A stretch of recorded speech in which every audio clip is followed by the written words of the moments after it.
আসসালামু আলাইকুম ফ্যামিলি, কেমন আছো সকলে? আই হোপ তোমরা সকলে অনেক ভালো আছো। ফার্স্ট অফ অল তোমাদের কাছে একটা কোশ্চেন নিয়ে আসি। আমাদের যে সব মেয়েদের আমাদের বিয়ে হয়ে গেছে আর যাদের বাচ্চা হয়ে গেছে, বলতে পারবে তোমরা কেউ যে আগে বাচ্চা নাকি আগে স্বামী? এই কোশ্চেনটা কিন্তু তোমাদের কাছে আমি করলাম। অবশ্যই তোমরা আমার কমেন্টের মধ্যে উত্তর দিয়ে যেও যে কোনটা তোমাদের কাছে ইম্পর্টেন্ট, বাচ্চা নাকি স্বামী। অবশ্যই কিন্তু তোমরা এই কমেন্টের উত্তর আমার দিও। তো দেখো, সারাদিন তো আমরা সংসারের কাজ কাম এটা ওটা নিয়ে অনেক ব্যস্তর মধ্যে থাকি, আর সারা জীবন যেন সংসারের কাজই আমাদের শেষ হয় না। সেই সকাল থেকে উঠে সংসারের কাজ কাম নিয়ে পড়ে থাকি, আর তার মধ্যে কি হয়, আমরা সংসার করতে করতে বাচ্চাদের সঙ্গে সময় দিতে হয় আমাদের। তো আজকে সেই রকমই একটা ভিডিও দেখতে পাবে তোমরা। আমি তো সারাক্ষণ তোমরা দেখো সংসারের কাজ কাম এটা ওটা নিয়েই ব্যস্ত থাকি। বাবুদের স্কুলে হঠাৎ করে আমার বড় মেয়ের স্কুলে প্রজেক্ট জমা দিতে বলেছে। টেনশনের মধ্যে পড়ে গিয়েছিলাম, কিভাবে প্রজেক্ট করব তো জানি না। আমাদের ছোটোবেলার স্মৃতিগুলো আমাদের খুবই ভালো লাগে। ছোটোবেলায় যেমন স্কুলে যেতাম, আমাদের স্কুলে কোনো প্রজেক্ট দিতে বললে আমরা কোথায় মোমের পুতুল, কোথায় মোমের ডিম, তারপরে মাটির পুতুল, আমরা এইসব করে স্কুলে জমা দিতাম। আর এখনকার বাচ্চাদের হাইফাই জিনিস দরকার, তো তাদের হাইফাই না হলে আবার হবে না। মান সম্মানের ব্যাপারগুলো তো কিছু একটা থাকে। তো যাই হোক, ওদের স্কুলে যেহেতু আমার সিরিনের স্কুলে এটা, ওর স্কুলে প্রজেক্ট জমা দিতে হবে। তো যেহেতু হঠাৎ করে স্কুলে বলেছে কিছুদিন ধরে, তো আমরা ভেবেছিলাম যে কিছু করে দেব না, কিন্তু এই যে বান্দারা যা শুনবে না, তারা সব বন্ধু বান্ধবীরা করছে, সব বান্ধবীরা করছে, তাদেরও দরকার। তো সেই জন্য করে তোমাদের দাদাভাই বললো আচ্ছা হোক, তুমি বঞ্চে বাজারে যাও, গিয়ে নিয়ে এসো। কিন্তু আমি তো আমার লাইফে কোনো দিনের জন্য এই রকমই ধরনের ঘরদোর করিনি। আর সত্যি কথা বলতে, যে কোনো সংসারের বউ বলো, স্পেশালি আমরা কিন্তু কেউ বাপের বাড়ি থেকে শিখে আসি না, কিংবা মায়ের পেট থেকেও কেউ শিখে আসি না। স্পেশালি সংসার করতে করতেই শেখে। কিন্তু সত্যি কথা বলতে, আমি তো আমার লাইফে ছোটোবেলায় থেকে হোস্টেলে থেকে বড় হয়েছি। বিয়ের পরে প্রথমে ছিলাম বর্ধমানে, চাচির কাছ থেকে কিছু কাজকাম শিখেছিলাম। তারপর তো শাশুড়ির সঙ্গে থাকা কী জিনিস সেটাও আমার কপালে নেই, সেটাও পাইনি। সেটা বিষয় বাদ দিয়ে চ্যাপ্টার ক্লোজ করতে চাই ওই বিষয়টা নিয়ে স্পেশালি। কারণ যে আমাকে পছন্দ করে না তার বিষয় নিয়ে আমি স্পেশালি আমার চ্যানেলের মধ্যে কোনো রকম কিছু আনতে চাই না। তো যাই হোক, তো এগুলোই যে কাজকামগুলো তোমরা দেখতে পাও আমার সংসারে, কিংবা সত্যি কথা বলতে উপরে আল্লাহ না আমি যে যতটুকু মনে করি যে আল্লাহ আমার মধ্যে অনেকটা গুণ দিয়েছে, যে গুণগুলো সত্যি আমি পেয়ে আমি নিজেকে খুব লাকি মনে করি। আর এটা তোমরা হয়তো বলতে পারো যে অনেকে এই কথাটা হয়তো বলতে পারো যে আমি অহংকার করছি। না গো, আমি অহংকার করছি না। আর আমি এটা মনে করতে পারি যে কোনো জিনিসের জন্য আগ্রহটা সব থেকে ইম্পর্টেন্ট জিনিস। তোমরা যে আমার সংসারের মধ্যে অনেকে অনেক রকম কথা বলে যাও যে আপু তুমি এই কাজটা কত সুন্দর পারো, এই কাজটা কত সুন্দর পারো, পিঠে পানি থেকে শুরু করে তোমরা যাই করতে বলবে আমি তাই কিন্তু করে দেব। তো কাটতে একটু অসুবিধা হচ্ছিল, তো তোমার দাদাভাই যেহেতু বাড়িতে চলে এসেছিলো, আর এটা আমি কখন করেছি জানো? রাত 9টা থেকে শুরু করেছি। রাত 9টা থেকে শুরু করে 3:30 পর্যন্ত লেগে গেছে জিনিসটা করতে। এটা শুনে হয়তো তোমরা অনেকে অবাক হয়ে যাবে যে এতক্ষণ কেন লাগলো। আচ্ছা, আমি তোমাদেরকে বলি, যখন শুরু করেছি তখন ছোটোবাবু জেগেছিল, বড়োবাবুও জেগেছিল। তাদেরকে মাঝে মাঝে এটাই পিছনে একটু হাত দিচ্ছি, আবার মাঝে মাঝে তাদেরকেও সামলাতে হচ্ছে আমার। তো সব রকম মিলিয়ে খিচুড়ি হয়ে যাচ্ছিলো ব্যাপারটা। তো যাই হোক, বিষয়টা কিন্তু খুব সিরিয়াসভাবে জিনিসটা তৈরি করতে হবে। আর আমি মনে করি ফার্স্ট সেকেন্ডটা ইম্পর্টেন্ট নয়, সব থেকে একটা হাতের কাজ শিখে রাখাটাই ভালো। আর মেয়ের স্কুলে প্রজেক্ট আমি জানি না কাদের সঙ্গে এই জিনিসটা হয়। স্পেশালি আমার মেয়ের স্কুলে যদি কোনো কিছু অনুষ্ঠান থেকে শুরু করে প্রজেক্ট, তারপরে পরীক্ষা, এসব বিষয়ে যদি কোনো কিছু একটা হয় না, সারা দিন রাত টেনশানে ঘুম আসে না। এই রকমই টেনশান হয়। এবারে যেমন হয়েছে, বাবু স্কুলে পরীক্ষা দেবে, ও স্কুলে পরীক্ষা দেবে, সে টেনশানে আমার ঘুম আসে না। তো আমি মনে করি যে এটা প্রতিটা মায়ের ক্ষেত্রেই হয়ে থাকে, কারণ মা জিনিসটা অন্যরকম। মা জিনিসটা একটা স্নেহ মমতা দিয়ে তৈরি। তো মা জিনিসটাই অন্যরকম। মা ডাকটার মধ্যে একটা আলাদা ফিলিংস আছে, আলাদা ভালোবাসা আছে, আলাদা ভালোবাসা লুকিয়ে আছে। তো আমি চাই প্রতিটা বাচ্চার সঙ্গে প্রতিটা মার সম্পর্ক ভালো থাকুক। অনেকে এটা মনে করতে পারে, আমি একটা কথা তোমাদেরকে বলি, অনেকে এটা মনে করতে পারে বউ হয়ে যাওয়ার পরে ছেলেরা অনেক পরিবর্তন হয়ে যায়। এই কথাগুলো অনেকে বলে, কিন্তু এটা নয়। এটা কোনো দিনের জন্য হয় না। প্রতিটা বাচ্চার ক্ষেত্রে তার মায়ের সঙ্গে আলাদা একটা ফিলিংস থাকে, আলাদা ভালোবাসা থাকে। সেগুলো কেউ কেউ প্রকাশ করে, কেউ কেউ প্রকাশ করে না, কেউ কেউ লুকিয়ে রাখে, কেউ কেউ আবার প্রকাশ করতে ভালোবাসে। তো যাই হোক, মেয়ের স্কুলে প্রজেক্ট বলে কথা, রাত 3:30 বেজে গেছে মেয়ের স্কুলে কাজটা কমপ্লিট করতে। কাজটা কিন্তু কেমন হয়েছে সেটা কিন্তু অবশ্যই আমাকে কমেন্ট করে বলবেন কাজটা কেমন হয়েছে। আরও একটা কোশ্চেন কিন্তু আমি আপনাদের কাছে রেখেছি, সেই কোশ্চেনের উত্তরটা কিন্তু আপনাদেরকেই দিতে হবে যে বাচ্চা আগে না স্বামী আগে। দেখো, আমি তোমাদেরকে এই কথাটা বলি, আমি মনে করি দুটোই একই, কিন্তু না, দুটো একই হবে না, দুটোর মধ্যে যে কোনো একজনকে বাঁচতে হবে। আমি উত্তরটা জানি না, তোমাদের যদি উত্তরটা জানা থাকে অবশ্যই কমেন্ট করে বলবে যে কাকে বেশি মূল্য দেওয়া দরকার, স্বামীকে না বাচ্চাকে। বাচ্চাকে তো অবশ্যই সময় দেওয়া দরকার, যেহেতু তারা সব কিছু মায়ের কাছ থেকেই শিখবে। স্পেশালিভাবে একটা বাচ্চাকে বড় করা কিন্তু চারিখানি ব্যাপার নয়, আমি যেটা মনে করি। তো তোমাদের এর উত্তরটা কি হবে সেটা কিন্তু অবশ্যই আমাকে কমেন্ট করে বলো। আর তোমাদেরকে একটা কথা বলি যে কি বলো তো, আমরা মা, তো আমরা সব থেকে এটাই মনে করি সব থেকে বেটার হবে এটাই যে বাচ্চাকে কিভাবে পরিচালনা করতে হয়। অনেকে বলে যে একটা বাচ্চা যখন কথা বলতে বলতে কিছু একটা ভুল বলে ফেলে না, তখন বলে এই মায়ের কাছ থেকেই শিখেছে, পুরো মায়ের মতনই হয়েছে। আচ্ছা বলুন তো, আজকাল কি এরকমই যুগ আছে? কোনো বাচ্চা কি এই জিনিসটা, মানে কোনো মা, আজকালকার বাচ্চারা স্পেশালি কম্পিউটার, তাদের মনের মধ্যে তারা স্পেশালি যা যা করে, মানে আমরা ছোটোবেলায় ওইরকমই করতাম না। আমি আমার মায়ের মুখ থেকে শুনেছি আমি নাকি ছোটোবেলা খুবই জেদি ছিলাম, এত জেদি ছিলাম মানে ধারণার বাইরে। আমি প্রচুর পরিমাণে ছোটোবেলায় জেদি ছিলাম। সেই তুলনা মা আমাকে বলে তো জেদটা বলছে আগেকার থেকে অনেকটাই কমেছে, মানে আমি এতটাই জেদি ছিলাম, এখনও জেদি। তোমাদের দাদাভাই আমাকে বলে এখন কিন্তু সত্যি রাগ অভিমান কি জিনিস, সংসারের পরে সংসারের সঙ্গে সঙ্গে মেয়েরা যখন বড় হয়ে গেছে সেখানে রাগ অভিমানটা আর বেশিক্ষণ টিকিয়ে রাখতে পারি না। তবে মনে হয় যে রাগ অভিমানটা যদি আমি টিকিয়ে রাখতাম হয়তো আমার লাইফটা আরও একটু ভালো হতে পারতো, কিন্তু ওই যে রাগ অভিমানটা বেশিক্ষণ টিকিয়ে রাখতে পারি না মনের মধ্যে।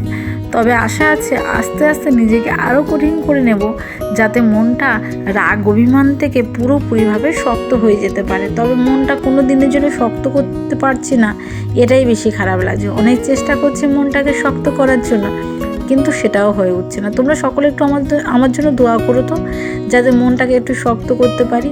মনটা নরম বলে যতবার আমি মানে কিছু একটা করার চেষ্টা করি, কেউ না কেউ সেটা আমার পুরো ভেঙে দিয়ে চলে যায়। তো এইরকমই একটা ব্যাপার। মেয়ের প্রজেক্ট নিয়ে যখন কথা বলছি, কিছু কথা তোমাদেরকে আমি বলি। নিজেদের ইচ্ছা আছে, কখনো যদি আল্লাহ চায়, কখনো যদি আল্লাহ যদি চায়, কিংবা নিজেদের যদি কোনো দিনও পুঁজি হয়, তবে খুব সুন্দরভাবে মনের মতন করে একটা ঘর করার ইচ্ছা আছে। যখন মেয়ের এই ঘরটা করছিলাম বুঝতেই পারছিলাম না কিভাবে করব। আমি আর তোমাদের দাদাভাই কিন্তু ফোনে দেখেছি এক, করছি আর এক। তোমার দাদাভাইয়ের মতন কাটার চেষ্টা করছে, আর আমি আমার মতন করার চেষ্টা করছি। দুজন যখন মতামত মিল খাচ্ছে না, তখন তোমাদের দাদাভাই দেখতে পেলো যে না, এ হবে না, বেকার বললেও ও শুনবে না। আমি বলছি আমার মতন উপরে উঠেছে, ও ওর মতন যা খুশি তাই করুক। কিন্তু তোমাদের দাদাভাই একটু করে দেওয়ার চেষ্টা করছিল, ওই যে ওনার কাজ আমার মনের মতন হচ্ছিল না, কিংবা আমার কাজ ওনার মনের মতন হচ্ছিল না। সেই জন্য মনের দিক থেকে মিল নেই বলে সে তার মতন চলে গেছে, উপরে উঠে ফোন দেখছে। আর যখন আমি একটু জেদ দেখাচ্ছি, যখন রেগে যাচ্ছি, তখন উপর থেকে কিছুটা হেল্প করার চেষ্টা করছে। প্রশ্নের উত্তরটা কিন্তু অবশ্যই তোমরা দিও, তোমাদের কাছে কিন্তু প্রশ্নটা আমি রেখেছি। প্রশ্নের উত্তরটা দিও, আর কেমন হয়েছে ঘরটা সেটাও কিন্তু কমেন্ট করতে ভুলো না।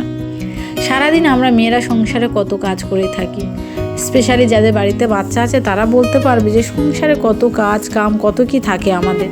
সে হাজার কাজের মধ্যেও স্বামীকেও সময় দিতে হয়, তার সঙ্গে বাচ্চাদেরও সময় দিতে হয়।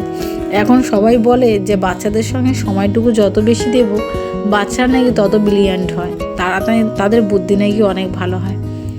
তবে আমি কিন্তু আমার বাচ্চাদের সঙ্গে যথেষ্ট সময় দেওয়ার চেষ্টা করি, যাতে তারা একটু ভালো হয়।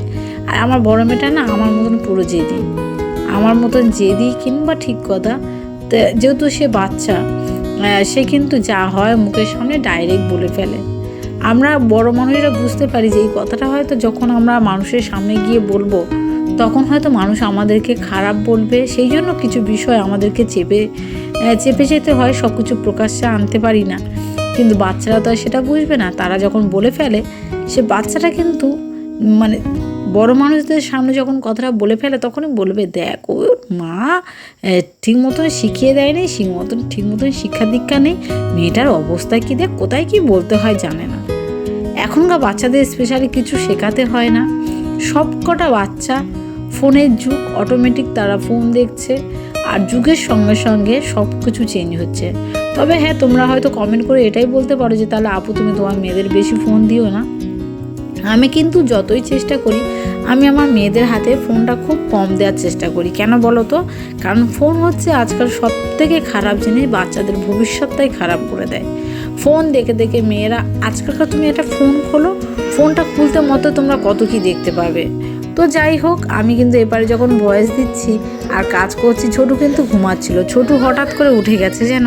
তো যেই রকমই করার চেষ্টা করছিলাম এটা সত্যি সেইভাবে হয়নি, পুরো উল্টো দিকে চলে গেছে। তো যাই হোক, জীবনের ফার্স্ট এরকমই ধরনের একটা বিল্ডিং করার চেষ্টা করছি। জানি না বিল্ডিংটা কত দূরে বা কেমন দেখতে হয়েছে, তোমরা অবশ্যই কিন্তু কমেন্ট করে বলো। চেষ্টা করি একান্ত খুব সুন্দরভাবে তৈরি করার জন্য। কিন্তু স্কুলে মেয়েরা যে এত সুন্দর সুন্দর গিফট নিয়ে গেছে, মানে এত সুন্দর সুন্দর জিনিস নিয়ে গেছে, এটা তো তার কাছে কিছুই নয়। তবুও আমার কাছে ভালো লেগেছে, যেহেতু আমি আমার লাইফে ফার্স্ট এরকম ধরনের একটা কিছু করার চেষ্টা করলাম। তো তোমরা কিন্তু অবশ্যই কমেন্ট করে বলবে যে এটা কেমন হয়েছে বা কী ব্যাপার। তোমাদের এক একটা কমেন্টের জন্য কিন্তু আমি হাঁ করে বসে থাকি। সব সময় না ইচ্ছা হয় প্রতিদিন ভিডিও দেওয়ার জন্য, কিন্তু সত্যি কথা বলতে এই বাড়িতে এসে প্রতিদিন ভিডিও দেওয়া হচ্ছে না। সব থেকে একটা ইম্পর্টেন্ট জিনিস কী বলো তো, আমাদের এখানে নেটওয়ার্কের প্রবলেমটা অনেকটাই বেশি। ওখানে তো নেটওয়ার্কের প্রবলেমই ছিল না খুব একটা, তবুও সংসারের কাজের জন্য আমি ভিডিও সবসময়ের জন্য দিতে পারতাম না। আর এখানে নেটওয়ার্কের প্রবলেম অনেক, আর যেহেতু প্রতিদিন ভিডিও পোস্ট করতে গেলে 2 GB করে নেট লাগছে, অনেক নেট লাগছে। আর অতগুলো করে নেট আমার কাছে সত্যি কথা নেই। আর কি বলো তো, ওখানে যেহেতু ওয়াইফাই ছিল, ওখানে ওয়াইফাইটা ছিল বলে একটু সুবিধা হয়েছে, আর এখানে সেটাও নেই, বা সব দিক থেকে অসুবিধা হয়ে গেছে। আর নেটওয়ার্কও ঠিক মতন পাচ্ছি না। আর অনেক ব্যস্ততার মধ্যে, যেহেতু ওখান থেকে এসে সিরিনকে স্কুল পর্যন্ত গিয়ে দিয়ে আসতো, আর মানে ওকে বাড়ি থেকে নিয়ে স্কুলে গিয়ে দিয়ে আসতো, কিংবা ওকে বাড়ির কাছে এসে নামিয়ে দিয়ে যেত। এখানে কিন্তু সেটা নয়, এখানে ওকে স্কুলে দিয়ে আসতে হয়, প্লাস স্কুলে গিয়ে নিয়ে আসতে হয়। তার মাঝখানে একটা ছোটো বাচ্চা আছে, তাকে খাওয়ানো, তাকে রেস্ট করানো, সব কিছু একটা ব্যাপার থাকে। তো সব রকম ব্যাপার মিলিয়ে কিন্তু জিনিসটা অন্যরকম হয়ে গেছে। সময় একদমই হাতে থাকে না, আর যখন সময় পায় তখন অতিরিক্ত ক্লান্ত হয়ে যায়। নিজেকে মানে একটু রেস্ট নেওয়ার জন্য বিছানাতে বিছানাতে একটু শুয়ে রেস্ট নেবো, সেই সময়টুকু আমার হয়ে ওঠে না। সেই জন্য করে 1-2 দিন কিংবা 2-3 দিন পরে পরে ভিডিও পোস্ট করছি। তার মধ্যে তোমরা আমাকে অনেক ভালোবাসা, অনেকটা সাপোর্ট করছো, সেই জন্য তোমাদের সকলকে অনেক অনেক ধন্যবাদ। এতটা ভালোবাসা, এতটা সাপোর্ট করার জন্য। আর এই হাতের কাজটা কেমন হয়েছে সেটাও কিন্তু তোমরা অবশ্যই আমাকে কমেন্ট করে জানাবে। আর তোমরা কিন্তু এই কমেন্টটাও করতে ভুলে যেও না যে বাচ্চা আগে নাকি স্বামী আগে। এই কমেন্টের উত্তরটা আমি তোমাদের কাছে নিতে চাইছি, কারণ আছে। সে কারণটা কি সেটাও কিন্তু আমি তোমাদের ভিডিওর মধ্যে বলবো, তবে তোমাদের কমেন্টের উত্তরটার জন্য ওয়েট করব। তো তোমরা যারা প্রথম থেকে শেষ পর্যন্ত ভিডিওটা দেখেছো, তোমাদের সকলকে অনেক অনেক ধন্যবাদ ভিডিওটা কমপ্লিটভাবে দেখার জন্য। আর সবার কাছে রিকোয়েস্ট করব, ভিডিওটা কমপ্লিটভাবে কেউ না দেখে সবাই চলে যেও না, কেউ স্কিপ করে কেটে কেটে দেখো না, কারণ সত্যি এগুলো চ্যানেলে খুবই ক্ষতি করে। যাদের ইউটিউব চ্যানেল আছে তারা খুব ভালোভাবে জানে যে এগুলো করতে গেলে কত কষ্ট লাগে বা কী ব্যাপার। আর অনেকে মনে মনে করছে হয়তো প্রতিদিন আমি ভিডিও কেন দিচ্ছি না বা কী ব্যাপার, সব উত্তর আমি তোমাদেরকে দিয়ে দিলাম, কেন দিচ্ছি না বা কেন কী ব্যাপার সবই তোমাদেরকে বলে দিলাম। ইচ্ছা আছে বাড়ি থেকে ওয়াইফাইটা নিয়ে চলে আসার জন্য, তো আমি চেষ্টা করছি ওয়াইফাইটা নিয়ে চলে আসবো। তাহলে ওয়াইফাইটা নিয়ে চলে আসলে তোমাদেরকে আমি ভিডিও দিতে পারবো, কারণ এখানে নেটওয়ার্কের অনেক প্রবলেম, আবার অনেক নেট লাগছে একটা করে ভিডিও পোস্ট করতে গেলে। আর সত্যি কথা বলতে সারাদিন কিছুটা হলেও অন্তত কিছুক্ষণের জন্য 5-7 মিনিটের জন্য মেয়েরা একটু আধটু ফোনও দেখে, যে ফোনটা যে একেবারে দেখে না তা নয়, ফোন দেখে খুবই কম, না দেখার মতন, তবুও তো একটু গেম খেলে। তো না দেওয়ার মতনই না দেখার মতনই দেখে, অল্প দেখে, তবুও তো হয় না না, প্রতিদিন 1-1.5 জিবি করে নেট থাকে ফোনে, সেই 1-1.5 জিবি করে নেট নিয়ে ভিডিও পোস্ট করা চাটিখানি ব্যাপার নয়। সেখান থেকে প্রতিদিন তোমাদের দাদা 1 জিবি করে মেরে দেয়। খুব কষ্ট করে ভিডিও এডিট করি, তার মধ্যে মেয়ের স্কুলে প্রজেক্ট বলে কথা, জীবনে কখনো করিনি, এই জীবনে ফার্স্ট এত বড় একটা বিল্ডিং করলাম। তোমরা সকলে আমার জন্য দোয়া করো যাতে আমি এরকমই একটা বিল্ডিং সত্যি আমি আমার জীবনে করতে পারি। জানি না কখনো এরকম ধরনের বিল্ডিং করতে পারবো কি না, তবুও তোমাদের ভালোবাসা আমার সঙ্গে থাকলে সবই করতে পারবো। ঘরটা শেষমেশ ফিনিশিংটা তোমাদেরকে দেখিয়ে দিই, কেমন হয়েছে না হয়েছে অবশ্যই কিন্তু তোমরা কমেন্ট করে বলবে। আর এই যে দেখো সিরিনা স্কুলে কোন ক্লাসে পড়ে, রোল নম্বর, তারপর ওর নাম সব কিছু লিখে দিয়েছি। সবাই সুস্থ থাকবেন, দোয়া করবেন আমাদের সকলে। খুদা হাফিজ।